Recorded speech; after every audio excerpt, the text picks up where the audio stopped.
2017 से पहले उत्तर प्रदेश की हालत इतनी खराब थी कि लोग मजाक में कहा करते थे, जहां से सड़कें खराब होना शुरू हो जाए समझ लो यूपी आ गया। एक टाइम था जब यूपी का नाम आते ही लोगों के दिमाग में करप्शन, बैड इंफ्रास्ट्रक्चर और गुंडा राज का नाम आता था। लेकिन आज वही उत्तर प्रदेश इंडिया का सेकंड फास्टेस्ट ग्रोइंग स्टेट बन चुका है, जस्ट आफ्टर तमिलनाडु। आज यूपी की जीएसडीपी $286 बिलियन यानी 25 ट्रिलियन रुपए है, जो रैपिडली चेंज हो रहा है। पिछले 20 साल से दुनिया ने चाइना को एक फैक्ट्री के रूप में देखा है और इसी बीच एक नया ट्रेंड शुरू हुआ है।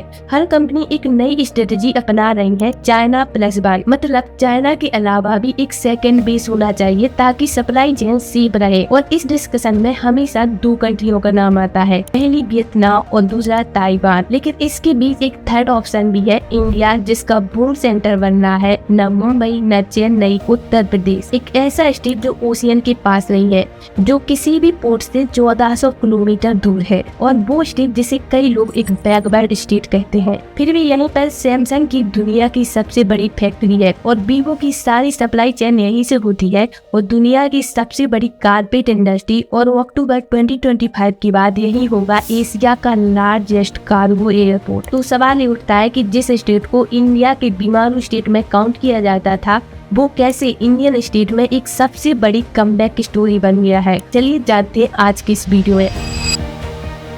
उत्तर प्रदेश एक ऐसा स्टेट जो अलग से एक कंट्री होता तो दुनिया की 5th लार्जेस्ट पॉपुलेशन वाला देश होता। एक ऐसा स्टेट जो हमेशा से इंडिया के सबसे बैकवर्ड स्टेट्स में काउंट होता था। पहले यूपी जंगल राज, करप्शन और क्राइम के लिए बदनाम था। लोगों को शर्म आती थी ये कहते हुए कि वो यूपी से है, क्योंकि तब यूपी वालों को गमार और गुंडे के नाम से जाना जाता था। सोच के देखो, यूपी का पहला एक्सप्रेसवे आजादी के 70 साल बाद बना। तब उत्तर प्रदेश किसी और चीज के लिए नहीं, बस गुंडा राज के लिए फेमस था।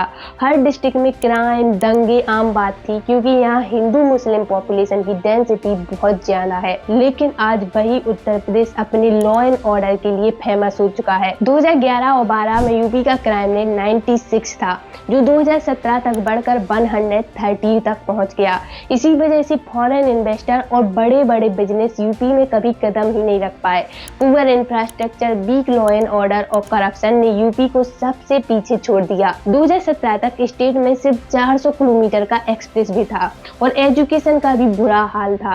1947 से 2070 तक सिर्फ 12 मेडिकल कॉलेज बने थे। लेकिन 2017 के बाद योगी आदित्यनाथ ने वो किया जिससे यूपी की किस्मत लिटरली पलट गई। उन्होंने 3 चीजों पर फोकस किया। Number 1, zero tolerance towards crime. Number 2, business connectivity. और number 3, infrastructure growth. Yogi ji ने सबसे पहले अटैक किया यूपी के सबसे बड़े प्रॉब्लम पर, लॉ एंड ऑर्डर। गुंडागर्दी, रिलीजियस क्राइम, मोलेस्टेशन, सब पर स्टिक पकड़ लगाई गई। यूपी का लॉ एंड ऑर्डर इतना खराब था कि फ्लिपकार्ट और अमेजन जैसी कंपनी भी डिलीवरी कुछ ही स्टेट तक करती थी, क्योंकि उन्हें चोरी का डर रहता था। लेकिन 2022 के बाद सब बदल गया। योगी आदित्यनाथ को तब से लोग बुलडोजर बाबा कहने लगे। जो भी गैंगस्टर इलीगल प्रॉपर्टी बनाता है उस पे बुलडोजर चला दिया जाता है, जो भागने की कोशिश करता है उसका एनकाउंटर कर दिया जाता है। इसलिए उत्तर प्रदेश पुलिस की रिक्वायरमेंट डबल कर दी गई और वुमेन सेफ्टी के लिए ऑपरेशन शक्ति लॉन्च हुआ। आज उत्तर प्रदेश में वुमेन क्राइम कन्विक्शन रेट 70.8% है,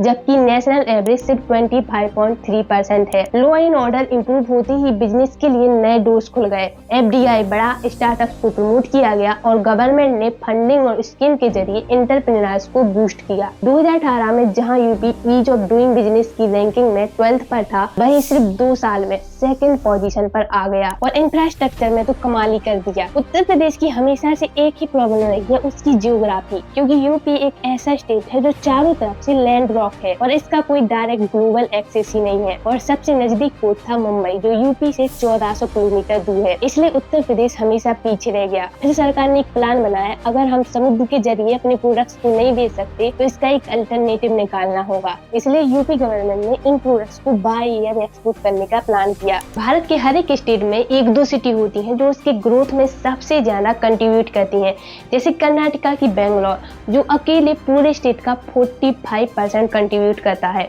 तमिलनाडु की चेन्नई और उत्तर प्रदेश की कानपुर और नोएडा जैसी सिटी। और अब नोएडा के जेवर में बनने जा रहा है एशिया का बिगेस्ट एयरपोर्ट, जेवर इंटरनेशनल एयरपोर्ट। ये प्रोजेक्ट इतना बड़ा है कि ये चाइना के बीजिंग इंटरनेशनल एयरपोर्ट को भी पीछे छोड़ देगा।